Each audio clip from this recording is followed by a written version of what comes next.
আর যারা মানুষকে জেলে দিয়েছে, হাজতে দিয়েছে, মেরেছে, গুম করেছে, তারা ৪৫ মিনিটে ছেড়ে দিয়েছে দেশ। ক্ষমতা দেখাবে না।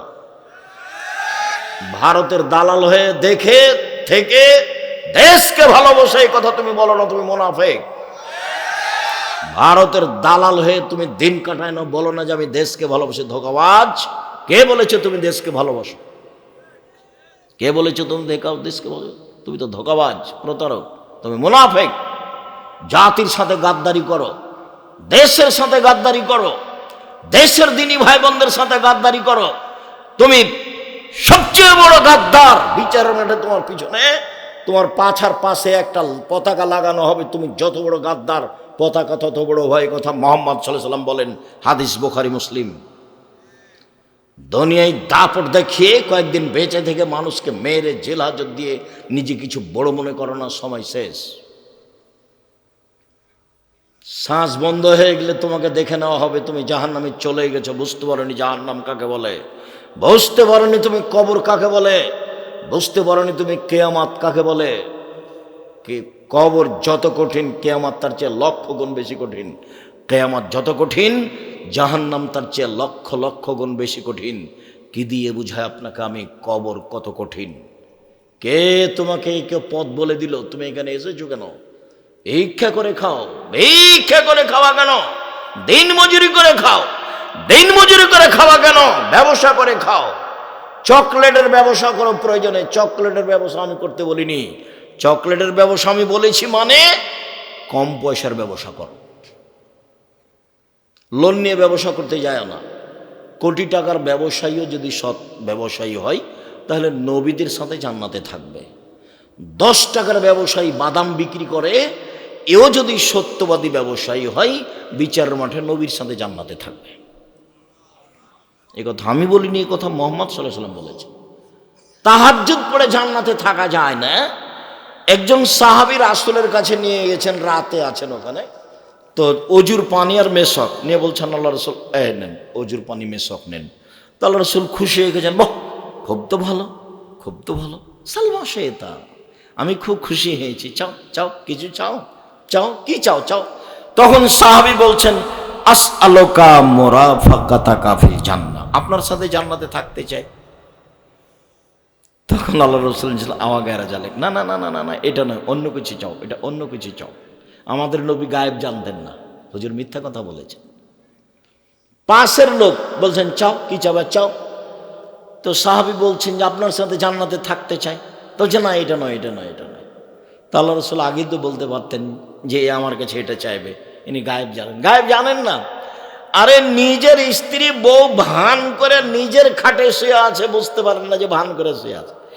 আয়েশা রাদিয়াল্লাহু তাআলা আনহা বলেন, আমি মুহাম্মদ সাল্লাল্লাহু আলাইহি সাল্লামের পাশে ভান করে ঘুমিয়ে আছি।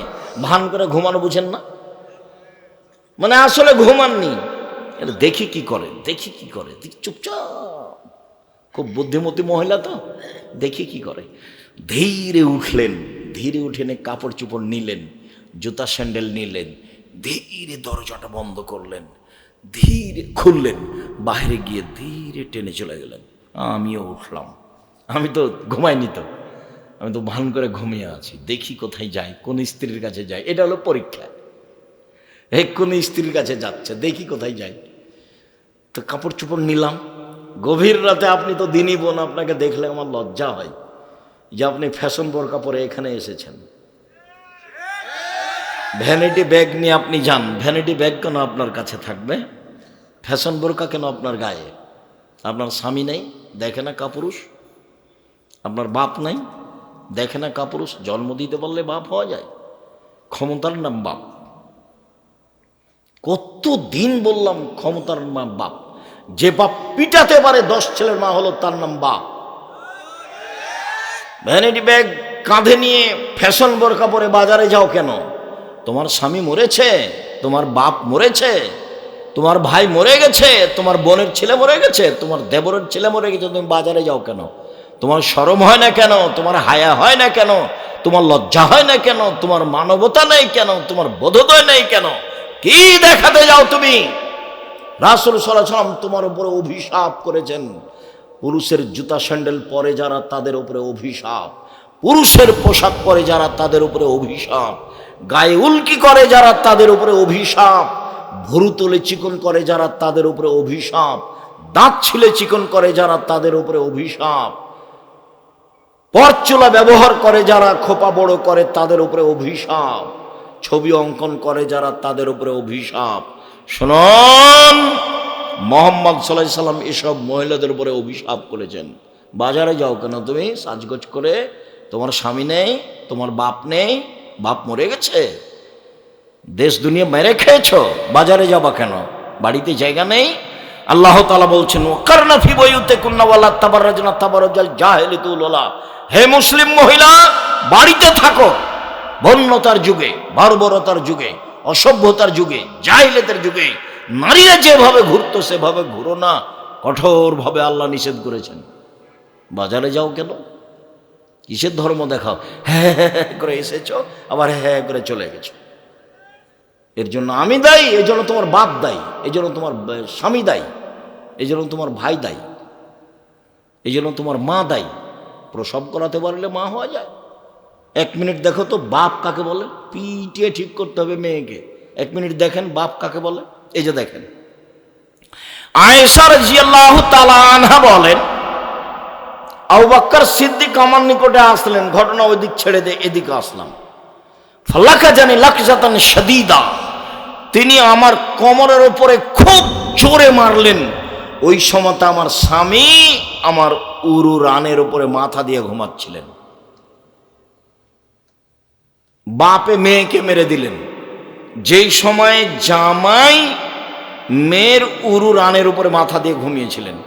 আমাদের বাংলাদেশের গতিনীতিতে শ্বশুর যদি গিয়ে দেখে ঘরে যে জামাই মেয়ের উরু রানের উপরে মাথা দিয়ে ঘুমাচ্ছে, তাহলে শ্বশুর পাল্টা এভাবে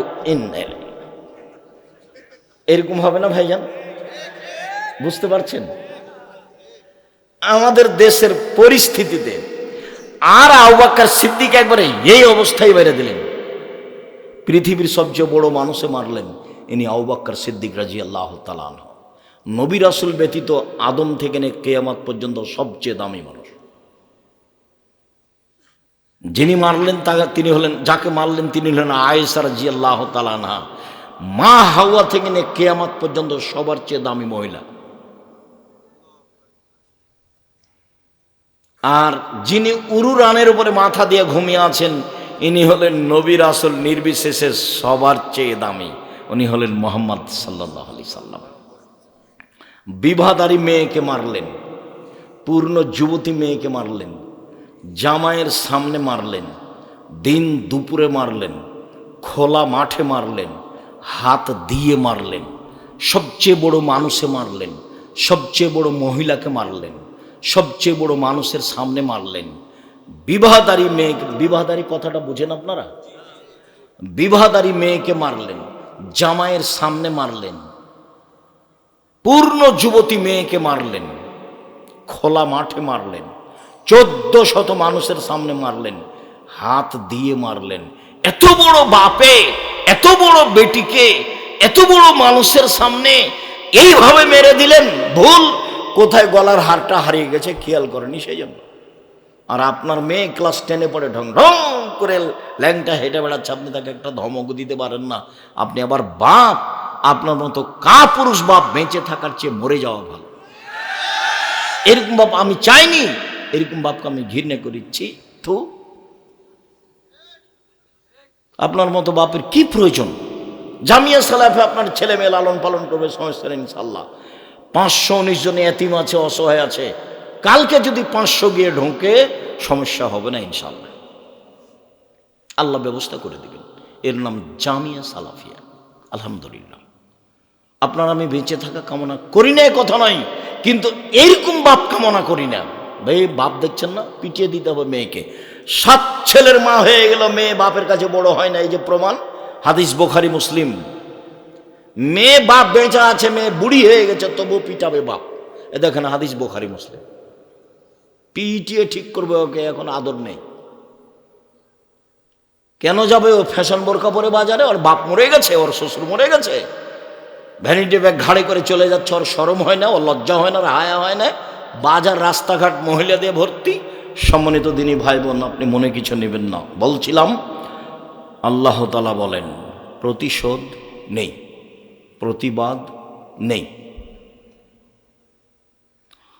আফিনানিন নাস, মানুষকে মাফ করতে হবে। রাগ নেই, প্রতিবাদ নেই, প্রতিশোধ নেই, মাফ করতে হবে। সহজেই জান্নাত, জান্নাত পাওয়া সহজ। আল্লাহ তাআলা বলেন ওয়াবুদুল্লাহ ওয়ালা তুশরিকু বিহি শাইআ, পৃথিবীর মানুষ এক আল্লাহর ইবাদত করো, তার সাথে বিন্দুমাত্র শরীক করো না। আল্লাহর সাথে সদাচরণ হলো শিরক না করা। যারা 16 ডিসেম্বর, 26শে মার্চ, 21শে ফেব্রুয়ারি জন্ম দিবস, মৃত্যু দিবস দিবস পালন করে, যারা কবরে সিজদা করে, কবরে কিছু চাই, কবরে মানত মানে পীরের কাছে যায়, তারপর আপনার মাদুলি গলায় কোমরে ঝুলাই, যারা শিরক করে, এরা আল্লাহর সাথে সদাচরণ করে না। তাহলে শিরক না করলে কার সাথে সদাচরণ হবে? আল্লাহর সাথে। তার খুব বাধে, সর্বোচ্চ আত্মমর্যাদার অধিকারী। একদিন আল্লাহ রাসূল বলছেন, আবু সাঈদ খুদরি বলছেন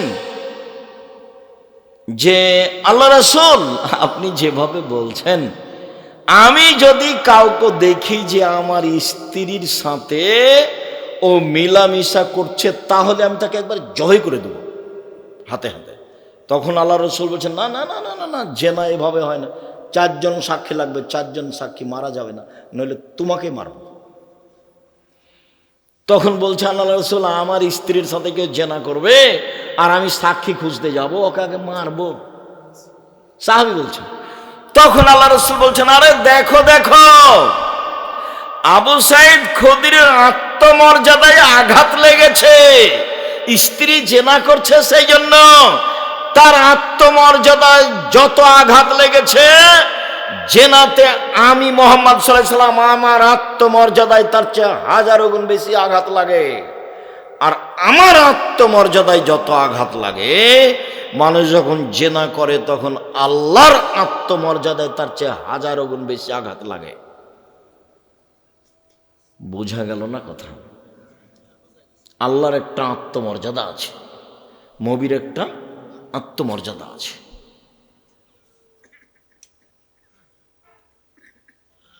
তো আল্লাহর আত্মমর্যাদায় আঘাত লাগে শিরক করলে, যার জন্য তিনি বলছেন হাদিসে কুদসি, আদমের ছেলে মেয়েরা শুনে রেখো, তুমি যেভাবে ডাকো আমি সেভাবে থাকি।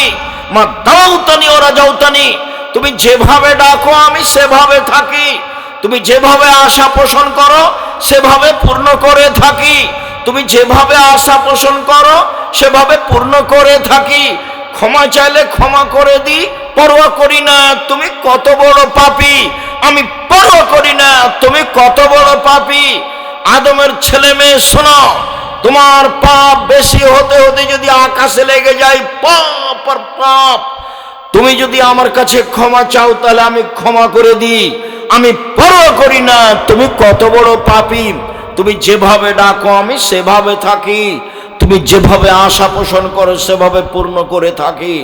আদমের ছেলে মেয়ে শোনো, বিচারের মাঠে যখন আসবা আকাশ জমিন পরিমাণ পাপ নিয়ে, তখন আমি আল্লাহ এই পরিমাণ ক্ষমা নিয়ে আসবো বিচারের মাঠে। বিচারের মাঠে তোমার যেই পরিমাণ পাপ আমার সেই পরিমাণ ক্ষমা, তোমার যেই পরিমাণ পাপ আমার সেই পরিমাণ ক্ষমা। আদমের ছেলে মেয়ে শোনো, বিচারের মাঠে তোমার পাপ যত আমার ক্ষমা তত, তোমার পাপ যত আমার ক্ষমা তত। যদি শিরক না থাকে, শিরক থাকলে হবে না। আমার আত্মমর্যাদায় আঘাত লাগে শিরক করলে, কাজেই শিরকের পাপ বিচারের মাঠে আমি ক্ষমা করব না। সম্মানিত দিনী ভাই বোন, পৃথিবীর মানুষ আল্লাহর সাথে সদাচরণ করো, শিরক করো না। আরে দিবস মানলে তো মক্কা বিজয়ের দিন মানতাম, আর শহীদ মিনার তৈরি করলে তো হামজার শহীদ মিনার তৈরি করতাম। হামজা রাদিয়াল্লাহু, আল্লাহ রাসূল বলছেন সাইয়্যিদুশ শুহাদা হামজা ইবনে আব্দুল মুত্তালিব, আদম থেকে নিয়ে কিয়ামত পর্যন্ত যত মানুষ শহীদ হয়েছে, যত মানুষ হবে, সবার চেয়ে বড় শহীদ হলেন হামজা রাদিয়াল্লাহু তাআলা। একেবারে গোটা পৃথিবী জুড়ে সবচেয়ে বড় শহীদ কে? হামজা রাদিয়াল্লাহু তাআলা। শহীদ মিনার তৈরি এই ছেলেটা পাশ দিয়ে হাঁটছে কেন? তোমরা যে পাশ দিয়ে হেঁটে চলে যাচ্ছে আপনারা দেখছেন কেন? ওকে বসতে বলেন, কয়েক মিনিট বসতে বলেন। কোনো কাজ আমাকে দয়া করে দেখাবেন না। সম্মানিত দিনী ভাই বোন, অবিল ওয়ালিদাইনি ইহসানা, পিতা মাতার সাথে ভালো আচরণ করো। একদিন মা ছিল, একদিন আপনি ছিলেন মায়ের কোলে, এখন মা হলেন আপনার কোলে। দুইটার পার্থক্য আছে। যেদিন আপনি ছিলেন মায়ের কোলে, সেদিন বারবার পেশাব করছিলেন, তখন মা একটু আদর করে বলছিল, এই অত পেশাব করিস কেন রে আব্বু, এত পেশাব করো কেন? এটা আদর ছিল। কিন্তু মা এখন বিছানে বারবার পেশাব করছে, সম্মান দেখে এত এভাবে বলা যাবে না, আম্মু এভাবে পেশাব করলে তো খুব কঠিন হবে, এই ভাষা চলবে না। কাপড় বদলাবা তুমি, পেশাব করাবা তুমি, গোসল দিয়ে দিবা তুমি, কাঁধে করে মেডিকেল নিয়ে যাবা তুমি, গাও হাত মুছিয়ে দেবা তুমি। একদিন তুমি ছিলে তোমার মায়ের কোলে, এখন তোমার মা তোমার কোলে, সব খিদমত তুমি করবা। তোমার বউ নাও করতে পারে, তোমার বোনেরা শ্বশুর বাড়ি চলে গেছে, কে দেখবে? তুমি দেখবা। আর তোমার মা যা বলে সবই উল্টা, সব তোমার বিরুদ্ধে বলে। দেখি তুমি কেমনে তোমার মাকে মানো। ঘুম থেকে উঠে দেখছো যে আমার মায়ের চেয়ে খারাপ মানুষ দুনিয়াতে কেউ নেই। কেন? যা বলে তোমার মা উল্টা বলে। তোমার বউকে বলে মানে কি? একবার অকথ্য ভাষায় গালি দেয়, এই অমুকের বেটি অমুক, বের হ, এইভাবেই বলে তোমার মা। তুমি মুখ খুলতে পাবা না, মুখ খোলাই তোমার নিষেধ। তার নাম হলো বাপ মার সাথে সদাচরণ। মায়ের পায়ের নিচে জান্নাত, এ কথাই ঠিক। স্বামীর পায়ের নিচে জান্নাত, এ কথা ঠিক নয়। মায়ের পায়ের নিচে জান্নাত, এ কথাই ঠিক। মায়ের সম্মানে টিকে থাকা খুব কঠিন। আমার আব্বা একদিন বলছে যে বেটা এই পাঞ্জাবিটা ভারী লাগে। তা আমি তাৎক্ষণিক একটা হালকা কাপড়ের পাঞ্জাবি করতে পারতাম, কোনো সমস্যা ছিল না আলহামদুলিল্লাহ। কিন্তু আমি বলছি যে বাপু পাঞ্জাবি আবার ভারী হয়? তো এই ভাষাটা আমি এখন ঢাকতে পারি না মরা পর্যন্ত। কেননা আমার আব্বা বলতেন আমাকে, সংসারে কোনো কাজ করতে গেলে বলছেন না, আমার মরার পরে করতে হবে। খোঁটা বুঝেন কি না? এখানে গরু বাঁধা আছে, খোঁটাতে গরু বাঁধা আছে। তা আমি যদি এখান থেকে এখানে নিয়ে যেতাম, তখন আমার আব্বা বলতেন না, ওটা আমি করব, তোমাকে যদি কিছু করতে হয় তাহলে মরার পরে করিও। মানে সাংসারিক কোনো কাজ আমার আব্বা আমাকে করতে দেবে না। আমি যদি সাংসারিক কাজ করি তাহলে কখন করব? আমার বাবার মরার পরে। একবারে খোলাইভাবে বলতেন। তা আমি আমার বাপের একটা কথা রাখতে পারি না, সেটা হলো আমার আব্বা বলছেন বেটা পাঞ্জাবিটা ভারী লাগে। তা আমি উল্টা কি বলেছি? আমি বাবু পাঞ্জাবি ভারী হয়, এই কথাটা আমি ঢাকতে পারি না। আচ্ছা ঠিক আছে আব্বু, তাহলে এটা পাল্টে দিচ্ছি, দেখি। এটা তো বললে সহজ হতো। আমি তো ওটা বলে খেয়াল বেখিয়াল থেকে গেলাম। আমি তো এখন আর এই কথা ঢাকতে পারি না, খুব ভারী লাগে আমাকে। পিতামাতার সাথে সদাচরণ। অবিল ওয়ালিদাইনি ইহসানা, অবিদিল কুরবা, নিকট আত্মীয় হলো ভাই। ভাই ভাই ঠাই ঠাই। ভাই মানে পৃথক হবে, ভাই মানে জমি জায়গা ভাগ হবে, ভাই মানে মামলা হতে পারে, ভাই মানে মারামারি হতে পারে। এখানে টিকে থাকা খুব কঠিন। আরেকজন অপর বাড়ি থেকে বউ এসেছে, এরা আবার যা, দুইজন যা, দুইজনের সাথে মিল নেই। একজন আরেকজনের কম বয়স সহ্য করতে পারে না। বাহির থেকে দুইজন মহিলা এসেছে, এ বাড়ির দুই বউ, তোমরা দুইজন ভাই, টিকে থাকা খুব কঠিন। অবিজিল কুরবা, আমার নিজের চোখে দেখা দুই ভাই মারামারি করে ঢেকি কেটে ভাগ করে নিয়েছে। আর খুব ঝগড়া, তখন আমরা দাঁড়িয়ে আছি, এই গ্রামের ছেলে দৌড়িয়ে গেছি ঝগড়া দেখতে। বলছে যে থাম, আমি তো চলে যাব এখান থেকে, আমার ভাগটা এমন লোকের কাছে দিয়ে যাব যে তোকে গুতাতে পারে, এভাবে বলছে। পৃথিবীতে তৃতীয় সদাচরণের জায়গা ভাই। এক নম্বর সদাচরণ আল্লাহ, আল্লাহর সাথে সদাচরণ কি বলেন তো দেখি? শিরক না করা। দ্বিতীয় সদাচরণ হলো বাপ মা, মানে জান্নাতে চলেই গেছেন, তার মানে জাহান্নামও চলে গেছেন। পৃথিবীর দ্বিতীয় মহাপাপ, আল্লাহ রাসূল বলছেন পৃথিবীর দ্বিতীয় মহাপাপ বাপ মায়ের অবাধ্য চলা। তার মানে নিশ্চিত বাপ মায়ের সাথে সদাচরণ টিকে থাকা খুব কঠিন। নাহলে এত কথা কেন আল্লাহ নবী বলবেন? এত কথা বলবেন কেন? পৃথিবীর দ্বিতীয় মহাপাপ হলো পিতামাতার অবাধ্য চলা। তার মানে টিকে থাকা খুব কঠিন। মনে হবে যে বোঝা, বাপ মা বোঝা, কি যে বলে কি যে করে, আসলেও খারাপ লাগে, খাইলেও খারাপ লাগে, কথা বললেও খারাপ লাগে, সহ্যই হয় না। তার নাম বাপ মা, তার নাম বৃদ্ধ মানুষ, তারপর ভাই। অবিদিল কুরবল ইয়াতামা, এতিমের সাথে সদাচরণ। পৃথিবীর মানুষ শোনো, কেউ যদি এতিমের লালন পালন করে, আমি মুহাম্মদ সাল্লাল্লাহু আলাইহি সাল্লাম সেই মালিক, এতিমের লালন পালনকারী, আর আমি মুহাম্মদ জান্নাতে একসাথে থাকবো, তবে একটু ফাঁকা, একসাথে জান্নাতে থাকবো। 519 জন এতিম অসহায় আছে জামিয়া সালাফে ডাঙ্গি পাড়ায়। এতিমের টাকা দিয়ে পাঠান না কেন? কিভাবে চলে? একদিন দেখতে যান না কেন সাদ করে? সেদিন সম্মেলনে যাননি কেন? সম্মেলনে যান না কেন? দেখতে যান না কেন? ভর্তির তারিখ হলো 1 জানুয়ারি। দেশ বিদেশের শিক্ষক দিয়ে ভরা, দেশের শিক্ষক, বিদেশের শিক্ষক, সব দামি দামি শিক্ষক, বড় বড় বিদ্বান। এত টাকা খরচ আপনার ছেলে মেয়ের জন্য, আমার জন্য, আপনার ছেলে মেয়ের জন্য। জীবন বাজে রেখে আপনার ছেলে মেয়েকে মানুষ করতে চাই। 40 লাখ টাকা মাসে বেতন লাগে, এখানে আছে এ কি 2-1 টাকা?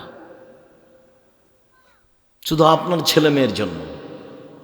কেন যান না? কেন খোঁজ নেন না? জবাব আপনি দিন।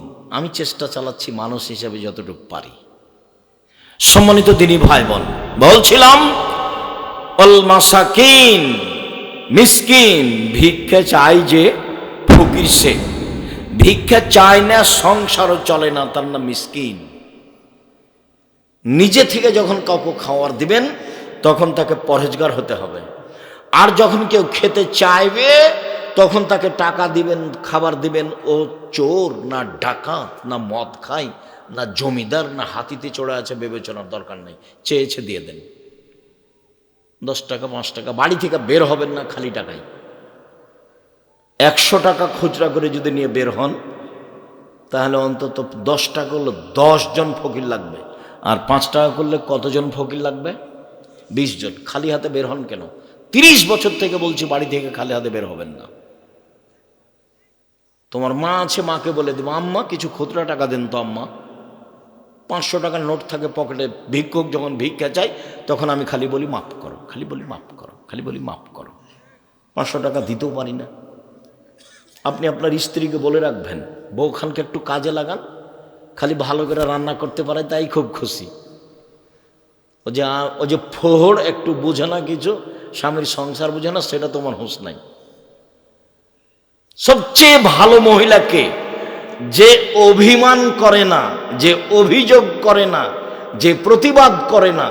স্বামীর সংসার সুন্দর হবে 3টা কাজে। 1, অভিমান নেই। অভিমান কি? তুমি একদিন স্বপ্নপুরী নিয়ে গেলে না, এর নাম হলো অভিমান। তুমি গত কুরবানিতে একটা কাপড় দিতে চেয়েছিলে, সেটা দিলা না, এর নাম অভিমান। অভিমান করলে পূর্ণ না হলে শয়তান খালি পাগল বানাবে, সারা রাত তাকে পাগল বানায়। তোর কথা মানে না, তোর অভিমান মানে না, তোর কথা মানে না, তোর অভিমান মানে না, তুই থাকিস না, ভাত খাস না, চলে যা, তুই চলে যা। এগুলো কে বলে বলেন তো দেখি? শয়তান। একবারে তাকে একবারে পাগল বানাবে। তখন সকালে বলবে আমি তোমার সাথে থাকবো না। তোর থাকবি না তো যা। বলে তুমি এখনই তালাক দিয়ে দাও। তো দিয়ে তালাক দিয়ে, যা তোকে তালাক দিলাম, তুমি তালাক এক্ষুনি দাও, তোকে 100 তালাক দিলাম, যা। আর যেমন তালাক দেওয়া হয়ে গেছে, শয়তান নেই। ইন্না লিল্লাহি ওয়া ইন্না ইলাইহি রাজিউন। এখন ছেলে মেয়ে যে 3টে, এখন কিন্তু আর শয়তান নেই। জিজ্ঞাসা করে দেখেন যারা তালাক দেয়, ভুলে বলবেন না বউকে 2টা গালি দেন, মারেন, মুখ দিয়ে তালাক শব্দ ব্যবহার করবেন না নিরুপায় হয়ে, তাছাড়া তালাক শব্দ ব্যবহার করবেন না। বেগুন তুলে খেলে গাছটা আছে, আর মোলা গাছ তুললেই গাছটাই শেষ। তালাক মুখ দিয়ে ব্যবহার করবেন না। নিরুপায় সেটা ভিন্ন কথা। ধীর স্থির চিন্তা ভাবনা করে বাপ মায়ের সাথে পরামর্শ করে মাথা গরম করবেন না। কেন? জিদ্দুন না জিদ্দুন, হাজলুন না জিদ্দুন। তৎ করে বললো তালাক, মজাক করে বললো তালাক, হাসতে হাসতে বললো তালাক, তালাক, তালাকই। এই জন্য মুখ দিয়ে উচ্চারণ করবেন না। প্রয়োজনে 2টা বকা দিবেন, প্রয়োজনে 2টা মারবেন, কিন্তু তালাক ব্যবহার করবেন না সহজে। তালাক হুমশি খেলে বলবেন, তালাক অত সহজ। সম্মানিত দিনী ভাই বোন, বলছিলাম প্রতিবেশী মিসকিন অল জারি দিল কুরবা অল জারিল জুনুব, নিকট প্রতিবেশীর সাথে সদাচরণ খুব কঠিন, দূর প্রতিবেশীর সাথে সদাচরণ। মুহাম্মদ সাল্লাল্লাহু আলাইহি ওয়াসাল্লাম বলেন 4টা জিনিস আছে যার, ইহকাল আছে তার, পরকাল আছে তার। 4টা জিনিস আছে যার, জান্নাত আছে তার, ইহকাল আছে তার, পরকাল আছে তার, সুখময় জীবন তার। 1 আল জারুস সালেহ, ভালো প্রতিবেশী। 2 আল মারাতুস সালেহা, ভালো স্ত্রী। 3 আল মারকাবুল হানি, একটা ভালো গাড়ি, সাইকেল, চেন পড়ে না, খালি চেন পড়ে যায়, খালি চেন পড়ে যায়, এটা ভালো নয়। 4 আল বাইতুল ওয়াসে, প্রশস্ত ঘর, অন্তত মেহমান থাকা ঘরটা বড় করবেন। 4 জন 5 জন 10 জন যেন মেহমান বসতে পারে। চেয়ারম্যান মেম্বাররা বেশ বড় করে মানুষ বসার জায়গা করে, ওইরকম আপনারা করবেন। মেহমানকে খাওয়াতে হবে। আজকে বলে দিবেন মাকে, আম্মা চিন্তা করবেন না, ভাগ্নে আমার খাবে, ভাগ্নি আমার খাবে, বোনেরা আমার খাবে, দুলা ভাই আমার খাবে, আমার বাপের যত আত্মীয় স্বজন আছে সব আমার বাড়াইতে খাবে, আমার মায়ের আপনার যত আত্মীয় স্বজন আছে সব আমার কাছে খাবে। এখন যত লোক আমার বাড়িতে খাবে সবার রুজি আল্লাহ আমার হাত দিয়ে দিবেন, অতএব আমার বাড়িতে বরকত বেশি হয়ে যাবে। তোমার মা বৃদ্ধা হয়ে গেছে তবুও ভিন্ন করে খাই কেন জানো? তোমার স্ত্রী তোমার মায়ের নাতি দেখলেই মন খারাপ, তোমার মায়ের ছেলের ঘরের মেয়ে দেখলেই মন খারাপ, আত্মীয় স্বজন দেখলেই মন খারাপ। তো তোমার বউ যদি খালি সারাদিনই মন খারাপ করে তাহলে তোমার মা কেমনে তোমার সাথে থাকবে? তখন নিরুপায় বলছে, থাকো বৌমা, তোমরা অল্প করে রান্না করে খায়া থাকো, আমি আমার নাতি আসলে, আত্মীয় স্বজন আসলে আমাকে এই বৃদ্ধ অবস্থায় রান্না করাই লাগবে। কথা বুঝতে পারেননি? কেন তোমার মা রান্না করতে যাবে? মাকে ভাগ করেছো কেন? তোমার বউ কখন খাবার দেয় না দেয় ভাগ কিসের?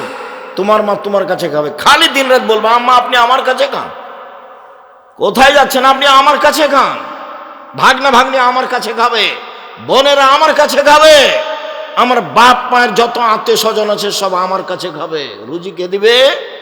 আল্লাহ দিবে। আপনি খালি বলে দেখেন, বরকত এমনিতেই হবে, হবে, কেউ বরকত ঠেকাতে পারবে না।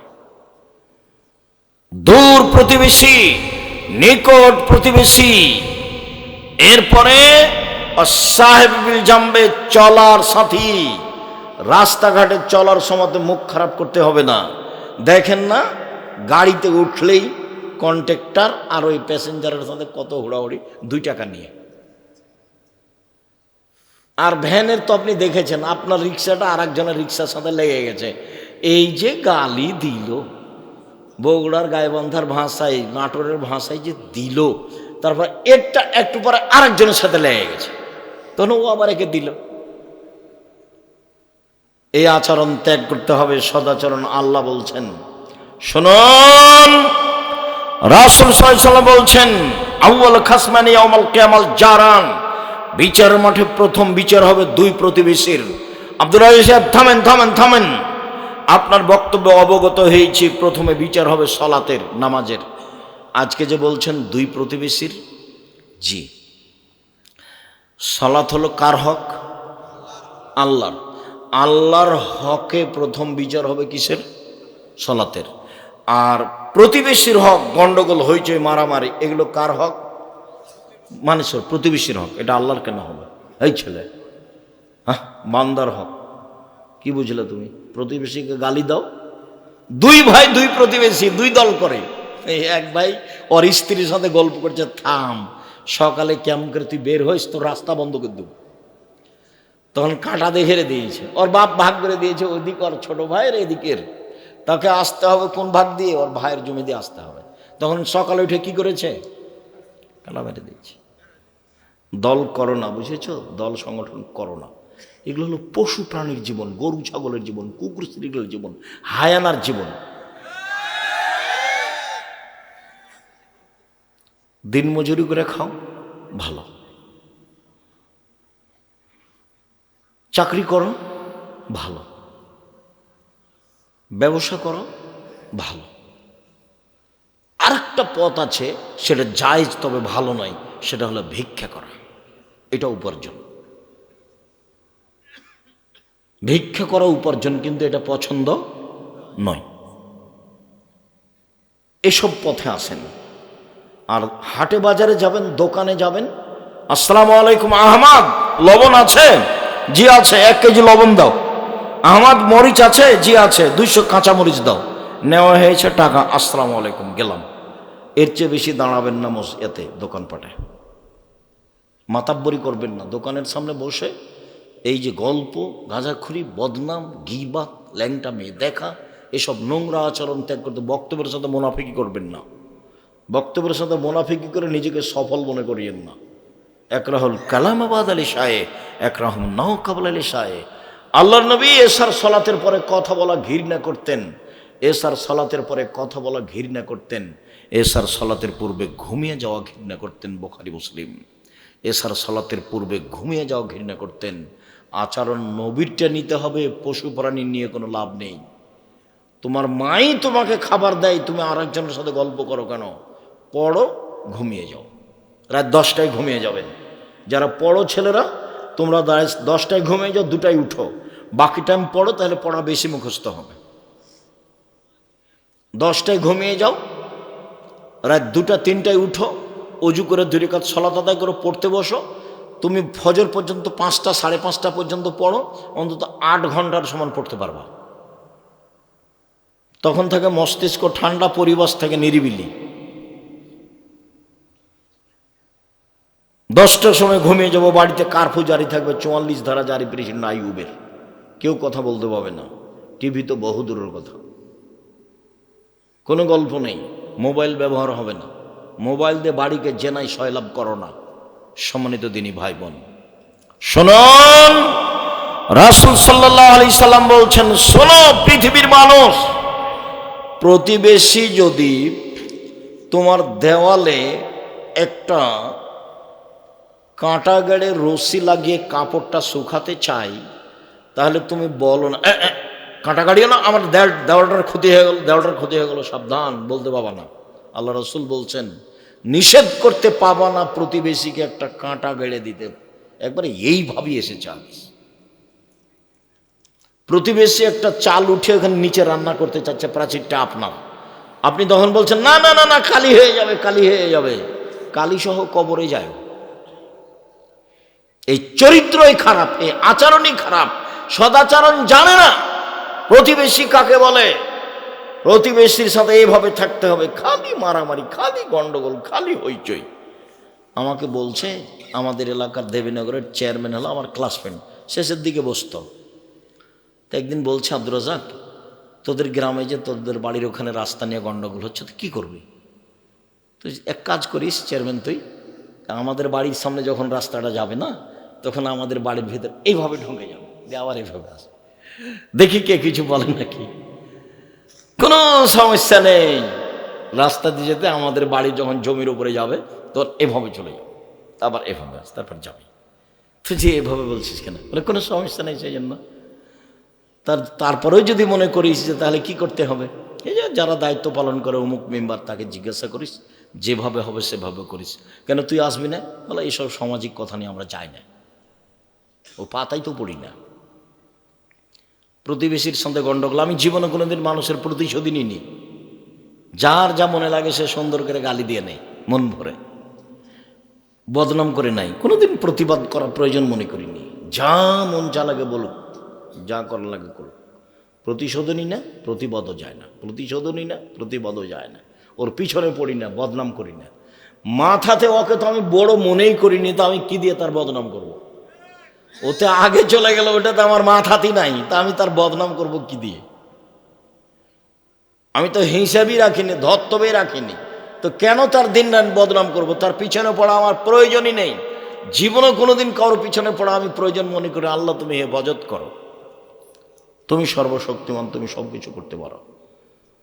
দেখো ছেলেরা, তোমরা দেখো, এইভাবে হুড়াহুড়ি করে মানুষের কাছে জোর করে চাঁদা আদায় করে জাতির জন্য বোঝা হয়ে কী করবা?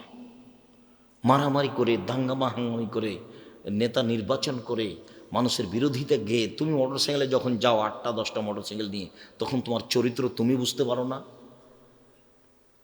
তোমার মুখের উপরে কেউ আসলে তুমি তাকে মারবা। এটা কি? তুমি কি দেখাতে চাচ্ছ? তুমি কি মুসলিম সেনাপতি? তুমি কি খালিদ বিন ওয়ালিদ? তুমি কি হিন্দুর বিরুদ্ধে লড়েছ? তুমি কি ইহুদি খ্রিস্টানের বিরুদ্ধে লড়েছ? তুমি কি দেখাতে চাচ্ছ? কিসের সদাচরণ এগুলো? সম্মানিত দিনী ভাই বোন, রাসূল সাল্লাল্লাহু আলাইহি সাল্লাম বলছেন, সে ব্যক্তি মোমেন নয় যার প্রতিবেশী খেয়ে আছে কি না খেয়ে আছে খোঁজ নেয় না।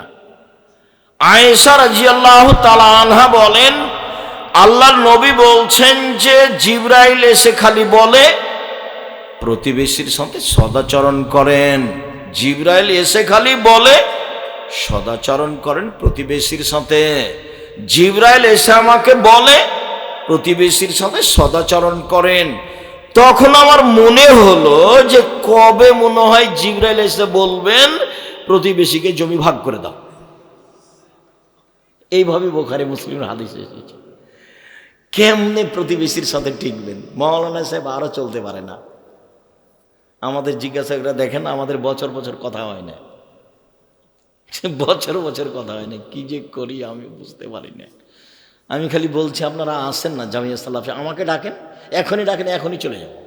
আর আমাকে কোনো লোক দিয়ে ডাকা লাগবে না। মুচি মেথর এসে বলবে আব্দুর রাজ্জাক সাহেব আপনাকে ডাকছে, ঠিক আছে চলে। নিজের ব্যক্তিত্ব দিয়ে 1 মিনিট বাঁচতে আমি রাজি নই, যেমন মাস্ক পরে বাঁচতে আমি রাজি নই। নিজের ব্যক্তিত্ব দিয়ে 1 মিনিট বাঁচতে রাজি নেই। ব্যক্তিত্ব বলে আমার কোনো জিনিসই নেই। ভ্যানও যা, গাড়ি তো তা, পায়ে হেঁটু তাই, সমান আছে আলহামদুলিল্লাহ। ব্যক্তিত্বের আমি 0 দাম দিতে রাজি নই। আপনি আমাকে দাওয়াত দিয়েছেন, আপনি 16 আইটেমে ভর্তা আর 32 আইটেমে তরকারি, এতে সাভারে ঢাকায় কত আইটেমে? 16 আইটেমে ভর্তা আর 32 আইটেমের তরকারি। আচ্ছা ও করেছে না, আপনি কালকে নিয়ে যান বেগুন ভাত, বেগুন ভর্তা, আর কিচ্ছু নাই, বা লবণ মরিচ পরীক্ষা করে দেখেন, আমার কাছে কোনো ভারী নেই এটা। আর কাল কি আচরণ করেছেন আমি আজ কটা মনে রাখিনি। কতদিন এসে ক্ষমা চাচ্ছে, সেদিন টাকা পয়সা দেওয়া হয়নি তো কষ্ট পেয়েছেন মনে হয়। বলেছে কবে যে টাকা পয়সা দেননি তা তো আমার মনে নাই, কখন যে টাকা পয়সা দিলেন না। এ তো সেদিন কোথা থেকে আসলাম 1 টাকাও দেয়নি, কোথায় জানি এখন এই বছর। এখনো মনে হয় পরীক্ষা করে। একবার তো পরীক্ষা অনেক দিন আগে করেছিল রংপুরে, তো এখনো করে নাকি, হয়তো বা করে, যে দেখি কি বলে। তখন তো পয়সাপাতি হাতে তেমন ছিল না, যদি এখনো কোনো পয়সাপাতি ওভাবে আমরা ইনকাম করি না, বাস জামিয়া সালাফিয়া আল্লাহ দেউলিয়া দেউলিয়া। সম্মানিত দিনী ভাই বোন, বলছিলাম রাসূল সাল্লাল্লাহু আলাইহি সাল্লামকে একজন এসে বলছে, আল্লাহর নবী আমি কিভাবে বুঝবো যে আমি ভালো মানুষ? কাইফা আলামানি আহসানতু আসাতু, আমি কিভাবে বুঝবো যে আমি ভালো মানুষ? তখন আল্লাহ রাসূল বলছেন, এজা সামিতা মিন জিরানিকা ইয়াকুনা হাসানা ফাকাদ হাসানতা। আরে শোনো, প্রতিবেশী যখন তোমাকে বলবে ভালো তখন তুমি ভালো, ওয়া সামিতা মিনহুম আসাতা ফাকাদ আসাতা। আর যখন প্রতিবেশী থেকে তুমি শুনবে খারাপ তখন তুমি খারাপ। নেন এবার আমি ভালো, এটা কার উপরে নির্ভর করছে? প্রতিবেশী। এই ভাষা কিন্তু আমার নয়, এগুলো মুহাম্মদ সাল্লাল্লাহু আলাইহি ওয়াসাল্লাম বলেছেন। সে জিজ্ঞাসা করছে, আল্লাহ রাসূল আমি যে ভালো মানুষ এটা আমি কি দিয়ে বুঝবো? বলে কি দিয়ে বুঝবা? প্রতিবেশী যেদিন তোমাকে বলবে ভালো সেদিন তুমি ভালো, প্রতিবেশী যেদিন তোমাকে বলবে খারাপ সেদিন তুমি খারাপ। একজন সাহাবী বলছেন, আল্লাহ রাসূল ইন্না ফুলানাতা তুজকারু মিন কাসরাতি সলাতি ওয়াস-সামি আস-সাদাকাতি গায়রুনা তুজিরানাহা। অমুক মহিলা বেশি বেশি দান করে, বেশি বেশি সালাত আদায় করে, বেশি বেশি সিয়াম পালন করে, তবে মুখ দিয়ে মানুষকে কষ্ট দেয়। আল্লাহ রাসূল বলছেন হে ফিন্নার, ও জাহান্নামে যাবে। মুখ দিয়ে যে কষ্ট দেয় সে জাহান্নামে যাবে। তাহাজ্জুদ পড়লেও যাবে, হজ করলেও যাবে, উমরা করলেও যাবে, 5 ওয়াক্ত সালাত আদায় করলেও যাবে, সিয়াম পালন করলেও যাবে। মুখ খারাপ যার সে জান্নাতে যাবে না। এই যে সহিহ হাদিস। মুখ বন্ধ রাখবেন। রাসূলকে জিজ্ঞাসা করা হলো বাঁচার পথ কি? তখন আল্লাহ রাসূল বললেন বাঁচার পথ 3টা। 1, মুখ বন্ধ রেখো। 2, জরুরি প্রয়োজন ছাড়া বাড়ির বাইরে যাবা না। 3, পাপের জন্য কাঁদো, বাস জান্নাতে চলে যাবা।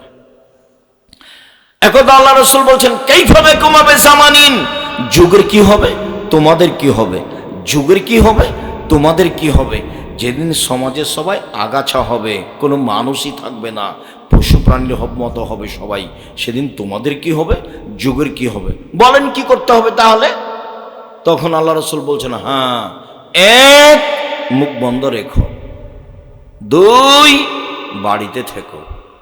3, ভালোটা গ্রহণ করিও, মন্দটা ছেড়ে দিও। তখন সাহাবী বলছেন আচ্ছা ঠিক আছে, বাড়িতে থাকলাম, কিন্তু হইচয়ের সময়তে, দলাদলির সময়তে ও যদি আমাকে বাড়িতে এসে মারে তাহলে কি করব? কথা কি বুঝতে পেরেছেন? আবার বলবো, আবার বলি। এই ছেলে, কাছাকাছি চলে এসেছি, খেয়াল করো তো, বুঝতে পারো কিনা। আল্লাহ রাসূল বলছেন তোমাদের কি হবে, যুগের কি হবে, তোমাদের কি হবে, যুগের কি হবে। সবাই যখন আগাছা হবে, সমাজে কেউ ভালো মানুষ থাকবে না, খালি মারামারি করবে, হইচই করবে, সেদিন তোমাদের কি হবে, যুগের কি হবে। তখন সাহাবীগণ বলছেন বলেন তাহলে কি করব আমরা, আপনি বলেন। তখন উত্তরে আল্লাহ রাসূল বলছেন মুখ বন্ধ রেখো। 2, বাড়িতে থেকো, মুখ খুলবো না, বাড়িতে থাকবা, বাইরে যাবা না। তখন সাহাবীগণ বলছেন ঠিক আছে, মুখ বন্ধ রাখলাম, বাড়িতে থাকলাম, তো হইচয়ের সময়তে কেউ যদি বাড়িতে ঢুকে মারে আমাকে তাহলে কি করব? বুঝা গেল না কথা? এবার উত্তর কি দিয়েছেন দেখি। এখন আল্লাহ রাসূল বলছেন ওই সময় আদমের 2 ছেলের ভালোটার মতো হবা। আদমের 2 ছেলের ভালোটার মতো, হাবিল আর কাবিল। কাবিল বলছে এ হাবিল তোকে মারবো রে। তখন হাবিল বলছে তুমি আমাকে মারো মারো, আমি তোমাকে মারবো না। আল্লাহ রাসূল যদি আমাকে বাড়িতে এসে মারে আমি কি করব? তখন আল্লাহ রাসূল উত্তরে বলছেন আদমের 2 ছেলের মতো হবা। কি? কাবিল বলছে হাবিল তোকে মারবো। তখন হাবিল বলছে তুমি মারো মারো আমাকে, আমি তোমাকে মারবো না। এই যে কথা বোঝা যায় না? আল্লাহ রাসূল বলছেন যে মানুষ কিভাবে বেশি বেশি জাহান্নামে যাবে। সঙ্গী সাথী বলতে পারো মানুষকে পিছন দিক থেকে ধাক্কা মারে জাহান্নামে নিক্ষেপ করে কি? সঙ্গী সাথী বলতে পারো মানুষকে পিছন দিক থেকে ধাক্কা মারে জাহান্নামে নিক্ষেপ করে কি? এই কথা বলতে বলতে এই জিহ্বা মানুষকে পিছন দিক থেকে ধাক্কা মারে জাহান্নামে নিক্ষেপ করে। পৃথিবীর মানুষ 2টা জিনিসের জিম্মেদারি নাও, আমি তোমাকে জান্নাতে নিয়ে যাওয়ার জন্য জিম্মেদারি নিলাম। কিভাবে জান্নাতে নিয়ে যেতে হয় সেটা আমার ব্যাপার। 1, মুখ বন্ধ রাখবা, মুখ দিয়ে বদনাম করবা না, গীবত করবা না, গালি দিবা না, জুলুম করবা না, অন্যায় করবো না, মুখ বন্ধ রেখো। কিভাবে জান্নাতে নিয়ে যেতে হবে সেটা আমি দেখবো, মুহাম্মদ সাল্লাল্লাহু আলাইহি ওয়াসাল্লাম বলছে। 2, জেনায় লিপ্ত হবা না, বাকিটুকু আমি দেখে নেব, জেনায় লিপ্ত হবা না। তো যুবক, তুমি তখন বুঝছো যে জেনা তো এখন বন্যার মতো, তো আমাদের তো ঘটেই গেছে, তুমি আজ থেকে বন্ধ করো। আজ থেকে তুমি মোবাইলে সে মেয়ের সাঁতার, শক্ত হও, শক্ত। শয়তান তোমাকে বোকা বানিয়েছে, শক্ত হও। আমি বিচার মাঠে দেখে নেব কিভাবে জান্নাতে যেতে হয়, নিয়ে যেতে হয়। আল্লাহ রাসূল বললেন, শোনো, মহিলাদের জন্য জান্নাতের সব দরজা খোলা 4টা কারণে। 1, 5 ওয়াক্ত সালাত। 2, রমজান মাসের রোজা। 3, স্বামীকে মেনে চলতে হবে, তিতা লাগলেও মিঠা লাগলেও। আব্দুর রাহিম, থামেন। আপনি যখন আমাদের ব্যাপারে কথা বলেন তখন আমাদেরকে একবার ধুইয়ে দেন। হ্যাঁ, সেইটা হতে পারে। আপনি তো জানেন না আমার স্বামীর কথা, ওর মুখখানি এত খারাপ যে ওর মুখের দিকে আমি তাকাতে পারি না। এটা হতে পারে। আপনার মুখ খারাপ কেন?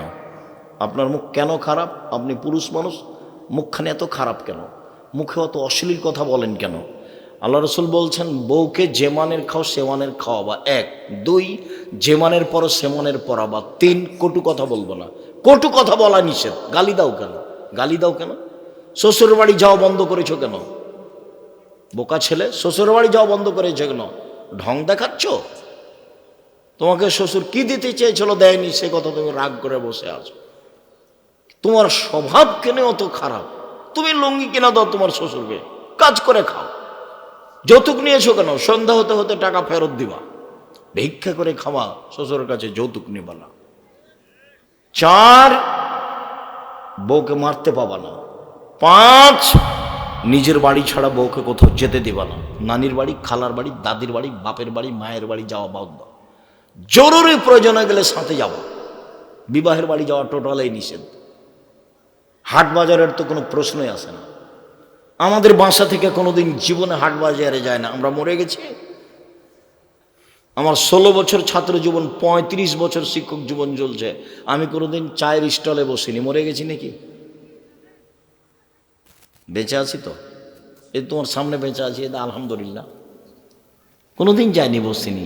আমার মা বলতেন, আব্বু তো বলতে জানো, বেটা শোন, 1, দোকানে বসিও না। 2, বন্ধুতালি করো না। 3, প্রাইভেট পড়ায়ও না। 4, দাওয়াত খায়ও না। আমার মা পিছে পিছে হাঁটতেন আর এভাবে বলতেন, 1, দোকানে বসিও না। 2, প্রাইভেট পড়ায়ও না। 3, বন্ধুতালি করো না। 4, দাওয়াত খায়ও না। আমার মা পিছে পিছে হাঁটতেন আর এভাবে বলতেন। সম্মানিত দিনী ভাই বোন, মুখ কন্ট্রোলে রাখবেন। বাস 4টা জিনিস করলে মহিলারা জান্নাতে চলে যাবে। 1, 5 ওয়াক্ত সালাত। 2, রমজান মাসের সিয়াম রোজা। 3, স্বামীকে মেনে চলতে হবে, তিতা লাগলেও মিঠা লাগলেও। 4, জেনায় লিপ্ত হওয়া যাবে না, তাহলে জান্নাতের সব দরজা খোলা, সবটি খোলা, যেটাতে ইচ্ছে সেটাতেই ঢুকবে। 4টে সবার জন্য জান্নাতের সব দরজা খোলা। কখন? যখন ওযু করার পরে বলবে, আশহাদু আল্লা ইলাহা ইল্লাল্লাহু ওয়াহদাহু লা শারীকা লাহু ওয়া আশহাদু আন্না মুহাম্মাদান আবদুহু ওয়া রাসূলুহু। আপনার জন্য জান্নাতের দরজা খোলা। আল্লাহ রাসূল যেভাবে বললেন তাতে 3 নম্বর বাক্যটা হতো জান্নাত পাবে। 1, আমার একটি কথা জানা থাকলে অন্যকে বলো। কি জানো? আল্লাহ নবী ডান হাতে পানি পান করতে বলেছেন, খেতে বলেছেন। তা একটা লোক বাম হাতে খাচ্ছে, তো আপনি বলবেন, ভাইজান ডান হাতে খান, বাম হাতে শয়তান খায়। এই যে বলে দিলেন, আমার একটা কথা জানা থাকলে অন্যকে বলো। তারপরে 2, বানি ইসরায়েলের কাহিনী বলো। বানি ইসরায়েলের কাহিনী কি? যেগুলো কোরআন হাদিসে আছে, সত্য কাহিনী, হাজার হাজার বছর আগে ঘটেছে। যেমন 1 মিনিট আপনাকে দেখা একটা, যে আজ থেকে নিয়ে কয়েক হাজার বছর পূর্বে একটা লোকের কাছে জমি কিনে নিয়েছিল। তো জমি চাষ করতে গিয়ে ফওয়াজাদা ফি আরজিহি আল জাররা, চাষ করতে গিয়ে সে জমিতে একটা স্বর্ণের পাতিল পেল। তো জমি ক্রেতা বিক্রেতাকে বলল, ইস্তারে তো মিনকাল আর্দ অলমাপ্তা মিনকাল যাহাব, আপনার কাছে আমি জমি কিনেছি, স্বর্ণ কিনিনি, অতএব খুদ যাহাবাকা মিন্নি, আপনার এই স্বর্ণ নেন। আমি স্বর্ণ নিব কেন, আমি তো জমি কিনেছি। তো জমি বিক্রেতা বলছে, বেতলার জামা ফিহা, জমি বিক্রি করেছি, জমিতে যা ছিল সব কিছু বিক্রি করেছি, আমি স্বর্ণ নিব না। তাহলে এখন ক্রেতাও নিবে না, বিক্রেতাও নিবে না, তো কি হবে? চলো যাই কোনো বিচারকের কাছে, কি মীমাংসা। তো বিচারক বলল, তোমাদের ছেলে মেয়ে আছে? বলে আছে। তো বিবাহ দিয়ে দাও, আর এইটা খরচে দাও, আর কিছু দান করে দাও। এটা বিচারক বললেন। এই যে একটা ঘটনা, ইমানের ঘটনা, হাজার হাজার বছর আগেকার। তো আল্লাহর নবী বললেন যে বানি ইসরায়েলের কাহিনী বলো উপদেশের জন্য, তবে 3 নম্বর কথাটা মনে রেখো। এখন তো হওয়া দরকার ছিল, তাহলে জান্নাত পাবা। 1, আমার একটি কথা জানা থাকলে অন্যকে বলো। 2, বানি ইসরায়েলের কাহিনী বলো। 3, তাহলে জান্নাত পাবা। এটা কথা মানাই। 1, আমার একটি কথা জানা থাকলে অন্যকে বলো। 2, বানি ইসরায়েলের কাহিনী বলো। 3, তাহলে জান্নাত পাবা। এটা মিল খাই।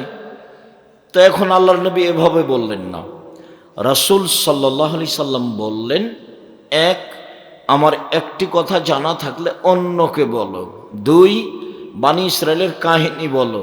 3, কেউ যদি কোনো কথা আমার নামে বলে, সেই কথা যদি আমার না হয়, তাহলে তার থাকার জায়গা জাহান্নাম। মানে মাওলানা সাহেব জাহান্নামে চলেই গেছে, তো ঢোকেনি কেন? মরেনি এই জন্য। কত মিথ্যা কথা লিখা আছে কলমে, আর কত মিথ্যা বক্তব্য আছে। 2 ঘন্টা বক্তব্য দিলে আমার মনে হয় যে কয়েকশো মিথ্যা কথা বলে হুজুর। আর কলম যে কত মিথ্যা, বেহিসাব। আমি তখন নিরুপায় হয়ে বলেছি যে বক্তা সাহেবের বক্তৃতা শুনলে মনে হয় যে এগুলো পুঁথির গান। পুঁথির বই আগে লেখা থাকতো। আমার চাচা গরমের দিনে আমাদের বাড়ির সামনে চত্বরে খলিতে পড়তো পুঁথির বই। কি? 6 মাসের রাস্তা মর্দ 6 দিনে গেল, ঘোড়ায় চড়িয়া মর্দ হাঁটিয়া চলিল। এটা পুঁথির বইয়ের। হুজুরের বক্তব্য আর এই পুঁথির বইয়ের কথা একই। 6 মাসের রাস্তা মর্দ 6 দিনে গেল, ঘোড়ায় চড়িয়া মর্দ হাঁটিয়ে চলিল। ফাতেমা কান্দিয়া কয়, আজ বুঝি হুসাইন কারবালাতে শহীদ হয়। ফাতেমা কান্দিয়া কয়, আজ বুঝি হুসাইন কারবালাতে শহীদ হয়। যেদিন হুসাইন রাদিয়াল্লাহু তাআলা আনহু ইরাকের মাটিতে কারবালার মাঠে শহীদ হন, তার 49 বছর আগে ফাতেমা মারা গেছে। 49 বছর আগে। তাহলে কি করে কাঁদবেন?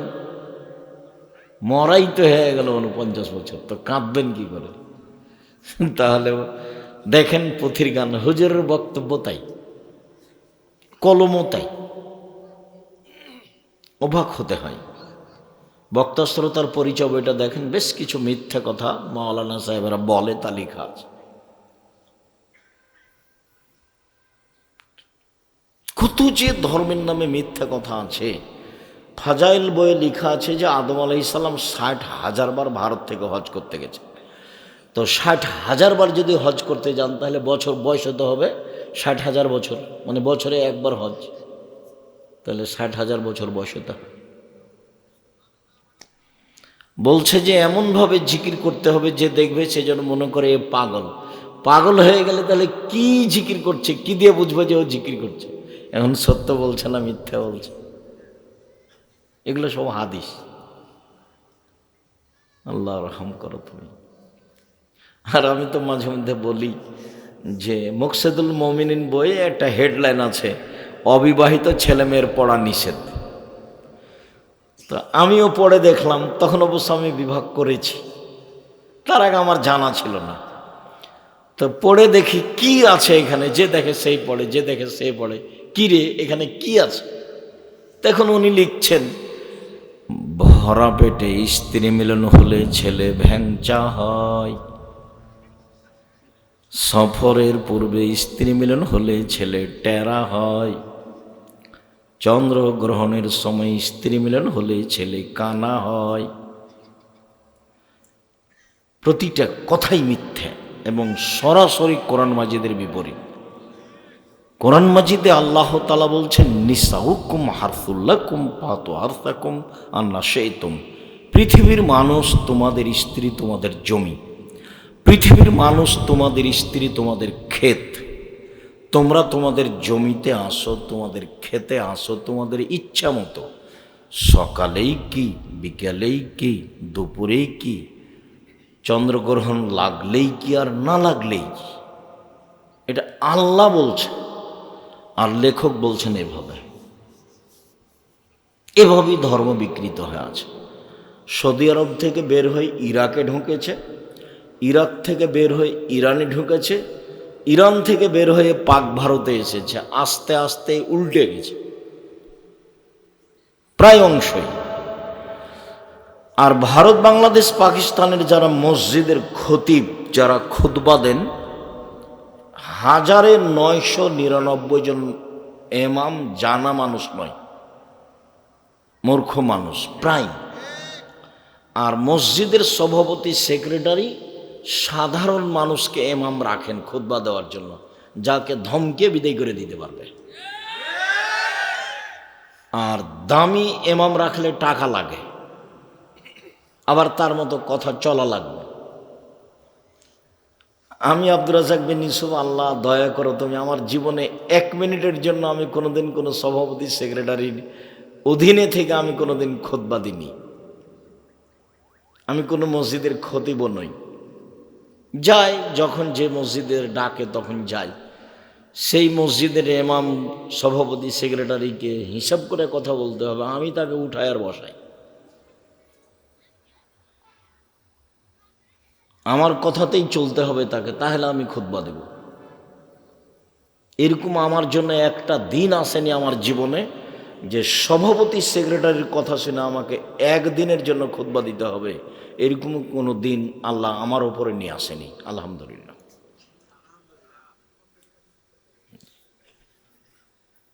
যার কারণে জাতির কাছে মাথা নত করে কথা বলতে হবে, এরকম কোনো পরিবেশ আমার কাছে ঘটেনি। সম্মানিত দিনী ভাই বোন, সদাচরণ এক অবাক ইবাদত। সদাচরণ একটা ইবাদত। ভালো কথা, ভালো কর্মের নাম সদাচরণ। ভালো কথা, ভালো কর্মের নাম সদাচরণ।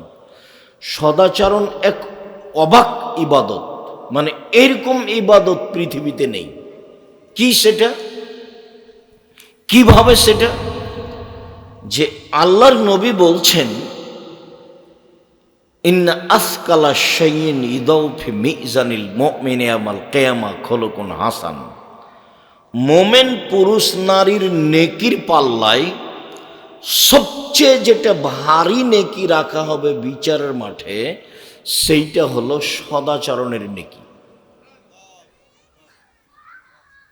ইবাদতের জগতে সবচেয়ে ব্যতিক্রম ইবাদত সলাত। মানে সলাতের মতো পৃথিবীতে ইবাদত নেই, এক ভিন্ন ইবাদত। মানে সলাত যদি থাকে সব ইবাদত আছে, যদি সলাত না থাকে তো কোনো ইবাদত নেই। আর সলাত মানুষের সাথে আপোষ করে না, হজ করে। কি আপোষ করে? হজ বলে এবছর করলে না, সামনে বছর করো, করলেই হলো, এই যে আপোষ। যাকাত অথচ ফরজ বিধান, আপোষ করে মানুষের সাথে। কি আচ্ছা 2 মাস আগে যাকাত দিয়ে দাও, সমস্যা নেই, 1 মাস পরে দাও, দাও, এই যে আপোষ। সিয়াম, রোজা ফরজ বিধান, বলছে আমি অসুস্থ, বলে ঠিক আছে পরে করো, আমি সফরে আছি, আচ্ছা ঠিক আছে বাড়ি যাবো তখন করো। এই যে আপোষ। কিন্তু সলাত এমন একটা ইবাদত, সফরই কি আর বাড়িতেই কি, আর পবিত্রই কি আর অপবিত্রই কি, আর পরনে কাপড় আছে না ল্যাংটা হয়ে আছে, কোনো আপোষ নেই। সময় হলে পড়তে হবে, চাঁপাই নবমজের ভাষাতে তোকে তো পড়তে হবে, তোর বাপকে পড়তে হবে। মানে এ ব্যতিক্রম ইবাদত মানুষের সাথে আপোষ করে না, এর কোনো জরিমানা নেই। এসে বলেছে ইমাম সাহেব তোমার বাপ মারা গেল, কয়েকত নামাজ কাজা হয়েছে 3 ওয়াক্ত, আচ্ছা 5 5 5 1,500 টাকা জরিমানা দাও, দিয়ে জানাজা পড়িয়ে দিল। সলাতের সাথে এটা সম্পর্ক রাখে না। উমরি কাজা চলে না, 20 বছর 30 বছর নামাজ পড়েনি, এখন বেশি বেশি করে পড়ে নেবে, এরকম নোংরা নীতি সলাতের সাথে নেই। ওই একেবারেই ব্যতিক্রম ইবাদত, নগদ। সলাত একবারে নগদ, ব্যতিক্রম ইবাদত, এত ভিন্ন ধরনের দামি ইবাদত, ব্যতিক্রম ইবাদত, বিরল ইবাদত। এরপরেও নেকির পাল্লায় যত ভারী, সদাচরণের নেকি তার চেয়ে 1,00,000 গুণ বেশি ভারী। সদাচরণ কি জিনিস? ইবাদতের জগতে সবচেয়ে দামি ইবাদত সিয়াম, রোজা। এর বিনিময় হলো জান্নাত, কোনো নেকি টেকি নেই, বাস জান্নাত। অবশ্যই বৃহস্পতিবার সোমবার আপনারা সিয়াম থাকেন। এই ছেলে কথা বলছে, তুমি শুনতে পাও না? আমি শুনতে পাচ্ছি। এখানে যাও বসো, যদি জায়গা থাকে তাহলে বসো, যদি না থাকে সেটা ভিন্ন কথা। দাঁড়িয়ে আছো কেন ভাইজান? আপনারা দাঁড়িয়ে আছেন কেন? বসেন, কিছুক্ষণ একটু কষ্ট হলেও বসেন। আমি তো আর আব্দুল্লাহ বিন ফজল নেই, আপনাকে তো আমি সারা রাত বক্তব্য শোনাতে পারবো না। 1 ঘন্টা 40 মিনিট আপনি একটু কষ্ট করে বসেন, আমি আপনার জন্য এসেছি। মানে আমি চলন্ত বক্তা, এখানে আর এক জায়গায় যাব, কত টাকা দিলেন আপনি দেখব, তারপর আপনি ডায়েরি মেনটেন করব, এইসব তো আমার কাছে ঘটেনি কোনোদিন। আমি আপনার জন্য এসেছি, আপনি ভদ্রতা বজায় রেখে বসেন, আপনার কিছু না কিছু উপকার করবই করবো ইনশাআল্লাহ, যেহেতু আমি আপনার জন্যই এসেছি। সম্মানিত দিনী ভাই বোন, আর তোমরা ছেলেরা যারা দায়িত্ব পালন করছো, কিবা দায়িত্ব পালন করছো, দেখো তোমরা এদিক ওদিকে দেখো, কেউ কথা বলতে পাবে না। দয়া করে আপনি আপনার প্রয়োজন মিটায়েন না। এখন আমি এটা শুনতে চাই না আপনার প্রয়োজন, ভালো মন্দ, মোবাইলে কথা বলা, কোনোটাই আমি শুনতে চাই না। আপনি সব কিছু বন্ধ করে অপেক্ষা করুন অল্প সময়। সবচেয়ে দামি ইবাদত সিয়াম, রোজা। বৃহস্পতিবার সোমবারে সিয়াম থাকবেন কেন? এই 2 দিন মানুষের রিপোর্ট পাপ নাকি আল্লাহর কাছে পেশ করা হয়।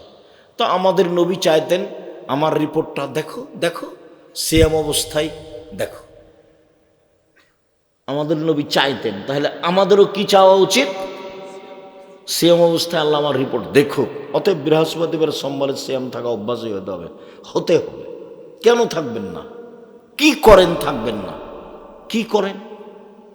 খালি হইচই, মারামারি আর ভোট আর নির্বাচন আর কি, এগুলো আর দোকানপাটে বসে এর বদনাম ওর বদনাম। আপনি বুঝেন সারা জীবনের তাহাজ্জুদ এক পাল্লাতে দিবেন, আর ওই যে দোকানে বসে ল্যাংটা মেয়ে নাচছে আর একজনের কথা বলছেন ও খারাপ, ওই খারাপ কথাটা এক পাল্লাতে দেন। সারা জীবনের তাহাজ্জুদের নেকি এক পাল্লাতে দেন, ওইটা বেশি ভারী হবে। জীবনটাই 16 আনায় মিছা, মানে জাহান্নামে চলেই গেছে। মানুষের বদনাম করে, মানুষের গীবত করে, রাহাজানি করে, জমি জায়গা লুটতরাজ করে, ক্ষমতা দেখিয়ে, দাপট দেখিয়ে বেঁচে থেকে কি লাভ? শুধু ওই চাঁদা আদায় করে, প্রায় সব চাঁদাবাজ, ধোকাবাজ, শয়তান জাতির উপরে সে বোঝা। ভিক্ষা করে খাও, চাঁদাবাজি করো কেন? ভিক্ষা কেউ দিবে না? যাও বগুড়া ট্রেন স্টেশনে যাও, নাটোরের ট্রেন স্টেশনে যাও, ভিক্ষা দিবে মানুষে। চাঁদাবাজি করো কেন? চাঁদাবাজি করো কেন? রাস্তাটা ঢেকে তোমাকে টাকা আদায় করতে হবে কেন? মানুষ একটা বিবাহ করলে নাকি চাঁদা দিয়ে বিবাহ করতে হবে? অবাক কথা নয়? বলে সরকার শক্ত নয়, সেই জন্য। সরকারের সাথে সাথে তোমার কি দরকার? তোমার বাপ তোমাকে জন্ম দিয়েছে কেন? শয়তান। মানুষের সাথে দিন রাত শয়তানি করো, চাঁদাবাজি করো, এটা ভিক্ষা করে খাও। ভিক্ষা দেয় না কেউ তোমাকে? তোমার বাপ বেটা ভিক্ষা করে খাও। ভিক্ষে করে খাওয়া কেন? মানুষের বাড়িতে কাজ করো। আরে মানুষের বাড়িতে কাজ করবে কেন? ব্যবসা করে খাও। দিন রাত বলছি ব্যবসা করে খাও। শয়তানি করার জায়গা পাও না? মানুষের জমি জোর করে দাও, দখল করো, চাঁদাবাজি করো, রাস্তাঘাট মানুষের ঘেরো। কেন করবো এটা? জাতির জন্য বোঝা কেন তুমি? তোমাকে দেখলে মনে হয় যে তুমি একটা পশু, তুমি ইতর শ্রেণীর মানুষ, তুমি কুকুর শ্রীগাল, তুমি গরু ছাগল। এ কথা আল্লাহ বলছেন। বুঝেও বুঝে না ওরা, অন্তর আছে বুঝে না, দেখেও দেখে না ওরা, চক্ষু আছে দেখে না, শোনেও শোনে না ওরা, কান আছে শোনে না। উলাইকা কালা আনাম, তারা পশু প্রাণীর মতো, তারা গরু ছাগলের মতো, তারা কুকুর শ্রীলের মতো। ভালো মজাল বরং তার চেয়ে খারাপ। কুকুর শ্রীলের মতো, পশু প্রাণীর মতো। চাঁদাবাজি করো কেন? একটা মানুষ সেখানে বাড়ি দিবে, তুমি টাকা চাও, ও টাকা চাই। টাকা কি ও তোমার জন্য উপার্জন করেছে? ভিক্ষুক, ধোঁকাবাজ, শয়তান। চাঁদাবাজি করো কেন? তোমার বাপ তোমাকে জন্ম দিয়েছে কেন? শিক্ষা দেয়নি কেন? তুমি জাতির জন্য বোঝা কেন? তোমার বাপ মা কি তোমাকে শিখিয়েছে? গরু ছাগল করে মানুষ করেছে। বল হিসাব তোমার কিসের? তুমি কে বলেছো পড়াশোনা করেছো? কে বলেছো তুমি পড়াশোনা করেছো? তোমার বাপ মিথ্যা কথা বলেছে যে আমার ছেলে গোল্ডেন পেয়েছে, আমার ছেলের মেধা ভালো হলো। ফালতু কথা ওটা। তুমি একটা বড় ডাক্তার হলেও তো তুমি ওই কোম্পানির ওষুধ লিখো যে কোম্পানি তোমাকে টাকা দিয়েছে। তুমি তো পশুর চেয়ে খারাপ, তুমি হায়ানার চেয়ে খারাপ। তোমার বাপ দিন রাত বলেছে আমার ছেলে মেধা ভালো, একটা বড় ইঞ্জিনিয়ার হতে হবে। ইঞ্জিনিয়ার তুমি চুরি করো। তো তোমার বাপ যে দিন রাত প্রশংসা করলো, কি প্রশংসা করলো? জাতির জন্য ছেলে মানুষ করতে হবে, জাতির জন্য, নিজের জন্য কেন? ধোঁকাবাজ কেন? শয়তান কেন? প্রতারক কেন? পরীক্ষা লাগবে 3টা দিয়েছে 7টা, এটা ডাক্তার হলো? তোমার বাপ মা খুব প্রশংসা করে। তোমার বাপ মার জীবনটাই মিথ্যে, একটা ফাঁকিবাজি জীবন। তোমার বাপ মায়ের অবস্থার কথার প্রশংসা দেখলে মনে হয় চাঁপাইনবাবগঞ্জের ভাষা, আমও গেল, ছালাও গেল, কাঁদতে কাঁদতে 2 চোখও গেল। এই তো তোমার বাপ মায়ের জীবন। পশু প্রাণী, এই তো চাঁদাবাজি করো, খাও, নির্বাচন করে বেড়াও, এর পিছনে জোড়াও, ওর পিছনে দৌড়াও, এর পিছনে দৌড়াও। এটা পশু প্রাণীর মতো, এটা গরু ছাগলের মতো। আল্লাহ এমনি বলছে? সম্মানিত দিনী ভাই বোন, বলছিলাম যে ইবাদতের জগতে সবচেয়ে দামি ইবাদত সিয়াম। কিন্তু সিয়ামের নেকি অত ভারী নয় সদাচরণের নেকি যত ভারী। হজ একটা গুরুত্বপূর্ণ ইবাদত। মানুষের যদি হজ কবুল হয়ে যায় তাহলে সে হয়ে গেছে সেই দিনের মতো যেদিন তার মা তাকে জন্ম দিয়েছে, নিষ্পাপ হয়ে গেছে। হজের নেকি, শত হজের নেকি যদি এক পাল্লাতে চাপায়, আর যদি সদাচরণের নেকি এক পাল্লাতে দেয়, সদাচরণের নেকি ওর চেয়ে 1000 গুণ বেশি ভারী হবে। সদাচরণ কি? এই যে সদাচরণ, ধোঁকাবাজি থাকবে না যার, রাহাজানি থাকবে না যার, অন্যায় থাকবে না যার, অবিরাজ থাকবে না যার, চাঁদাবাজি থাকবে না যার, প্রতারণা থাকবে না যার, দলীয় দাপট থাকবে না যার, সেই হলো সদাচরণের মালিক। তারই সদাচরণ আছে। আল্লাহর নবী বলছেন যে নেকির পাল্লায় সবচেয়ে ভারী নেকি সদাচরণের নেকি। যারা হিন্দু তাদের পাপ নেকি ওজন হবে না, ওদের তো নেকি নাই, তো ওজন হবে কি দিয়ে? যারা ইহুদি তাদের পাপ নেকি ওজন হবে না, কেন? নেকি নাই তো 2 পাল্লা দিবে কি করে? যারা খ্রিস্টান তাদের পাপ নেকি ওজন হবে না, কেন? নেকি তো নেই, তো 2 পাল্লাই দিবে কি করে? যারা আকীদায় মার খেয়েছে, বিশ্বাসের ত্রুটি হয়ে গেছে, কবর পূজা করে, কবরকে মূল্যায়ন করে, শিয়া কাদিয়ানি, আরো নবী আছে, মোহাম্মদ শেষ নবী নয়, এগুলো যারা মনে করে তাদের নেকি নষ্ট হয়ে গেছে, ওদের পাপ নেকি ওজন হবে না। আল্লাহ বলছেন ইউখাযু বিন নাওয়াসি ওয়াল আকদাম, ওদের মাথার সামনের দিক এবং পা ধরে জাহান্নামে নিক্ষেপ করা হবে। ফালা নুকিমা লাহু ইয়াউমাল কিয়ামাতি ওজনা, আমি ওদের পাপ নেকি ওজন করব না, ওদের মাথা এবং পা ধরে জাহান্নামে নিক্ষেপ করা হবে। এই কথা আল্লাহ বলে। ওর ওজনই নাই পাপ নাকি।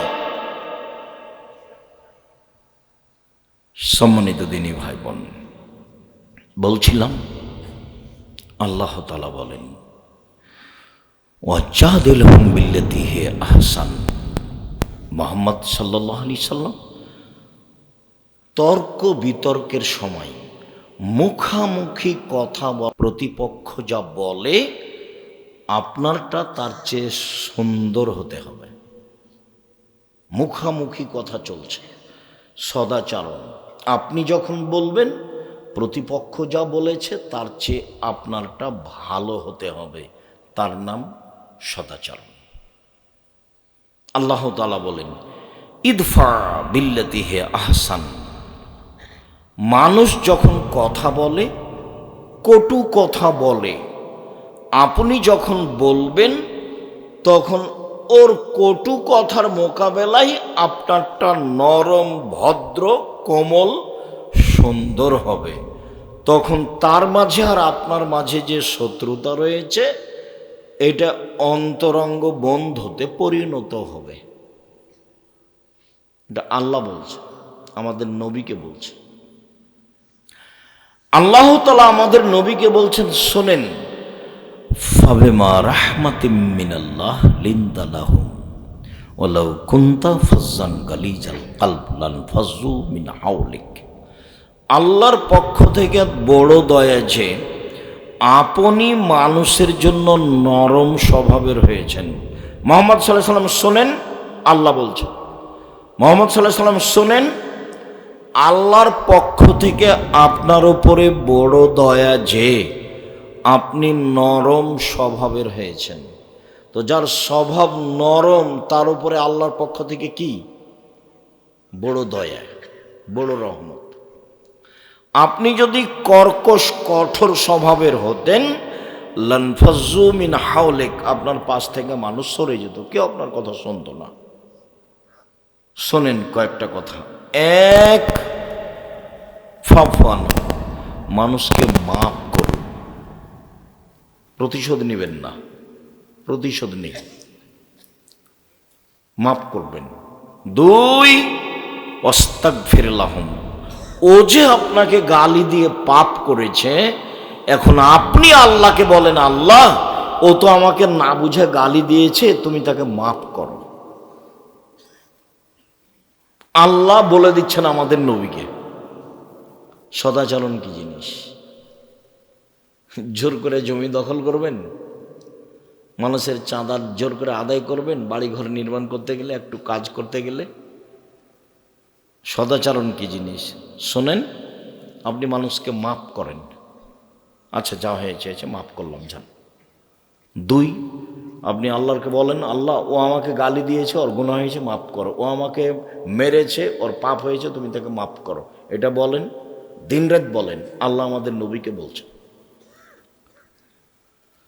অসাবিরহুম ফিল আমর, আর কাজ করবেন পরামর্শ করে, একাই করবেন না। তারপরে ফাইজা আযামতা ফাতাওয়াক্কাল আলাল্লাহ, যখন কোনো কাজের সিদ্ধান্ত নেবেন তখন বলবেন আল্লাহ ভরসা। যে কোনো কাজ আল্লাহ ভরসা। যদি আমি অত বুঝতে পারি না, তো কোরআন হাদিসে যেটুকু টুটা ফাটা আমি বুঝি, তাতে আমি 2013 সালের 24শে আগস্ট রোজ মঙ্গলবার সকালে 11টার সময় জামিয়া সালাফে রূপগঞ্জ নারায়ণগঞ্জ হাঁটাবো, বীর হাঁটাবো, মাঠে বলেছিলাম আমার হাতে টাকা নাই, এ কথাও সত্য, এখানে প্রতিষ্ঠান গড়বে এ কথাও সত্য, ইনশাল্লাহ গড়বেই গড়বে।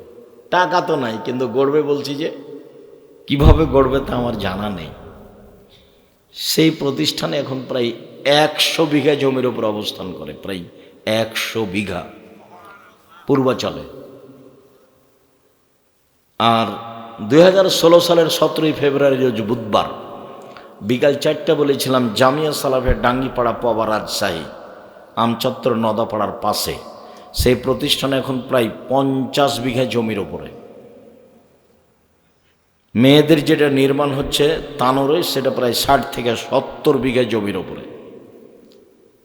5000 ছেলে মেয়ে পড়াশোনা করে দুই প্রতিষ্ঠানে, 300 জন শিক্ষক শিক্ষিকা আছে। প্রতি মাসে 40 লক্ষ টাকা বেতন লাগে, 519 জন ইয়েতিম আছে। এসবগুলো টাকা পয়সা কে দেয়? দস্তানাবাদের লোক দেয়। কি বলেন আব্দুল রাজ্জাক সাহেব? একদিন 10 টাকা দিনই দিয়েছেন কি না তা আমি জানি না, তবে চলছে তা আমি জানি, প্রতিষ্ঠান চলছে। জামিয়া সালাফিয়া কোনো বিত্তশালী দিয়ে চলে না, জামিয়া সালাফিয়া কোনো বৈদেশিক সংস্থা দিয়ে চলে না, জামিয়া সালাফিয়া সরকারের কাছে কোনো অনুদান চায় না, জামিয়া সালাফিয়া রসিদ বহি বাহিরে ব্যবহার হয় না, জামিয়া সালাফি কিভাবে চলে তা শিক্ষকের জানা নেই, জামিয়া সালাফি কিভাবে চলে তা ছাত্রর জানা নেই, জামিয়া সালাফি কিভাবে চলে তা নেবরাসের কমিটির সদস্যরা জানে না, জামিয়া সালাফি কিভাবে চলে আমি নিজেও ভালো করে বুঝি না, তবে আমি দেখতে পাচ্ছি চলছে আলহামদুলিল্লাহ। কোনো বড় বিত্তশালী দিয়ে চলে এটা আমি দেখি না। দস্তানাবাদের লোক না থাকে, আশেপাশে আছে, কেউ না কেউ আছে, চলছে তো। এতগুলো এতিম, 519 জন খালি এতিম অসহায় আছে। আর এমনি তো 15 দিনের জন্য, 20 দিনের জন্য 25, 30, 40 জন যাচ্ছে ওই আদাওয়ায়েল আল্লাহর মসজিদের ইমামের প্রশিক্ষণ। যায় ফিরি, আসে ফিরি, থাকে ফিরি, খায় ফিরি, বই পুস্তক ফিরি। প্রতি 15 দিন সমান 25 জন, 30 জন, 40 জন, 20 জন, 25 জন, 30 জন, 40 জন। আর এই কয়দিন সামনে শনিবার থেকে মনে হয় 150 জন প্রশিক্ষণে আসছে। 150 জন থাকবে ফিরি, খাবে ফিরি, বই পুস্তক ফিরি। 700 মক্তব চলে এখন, 700। আব্দুল্লাহর একটা দাবি, ইনশাল্লাহ আব্বু একবারে তেঁতুলিয়া থেকে টেকনাফ পর্যন্ত মক্তব চালু করবো ইনশাআল্লাহ। সম্মানিত দিনী ভাই বোন, আল্লাহ বলছেন যে যখন কোনো কাজের সিদ্ধান্ত নেবেন ফাতাওয়াক্কাল আলাল্লাহ, আল্লাহর উপরে ভরসা করেন। কেন? আল্লাহর উপরে ভরসা করে যে আল্লাহ তাকে ভালোবাসেন। আমরা তো কাজ করি আমাদের মতো করি, চলে যাই। ওই যে ওখানে বাড়ি ঘর করছে, ওকে খানিক ধমক দিয়ে আসে, বাড়ি টাকা দেয় না তো তোকে বাড়ি করতে দেবো না। এই তো টাকা ইনকাম হয়ে গেল। এটার চেয়ে ভিক্ষে করে খেলে শান্তি পাওয়া যাবে।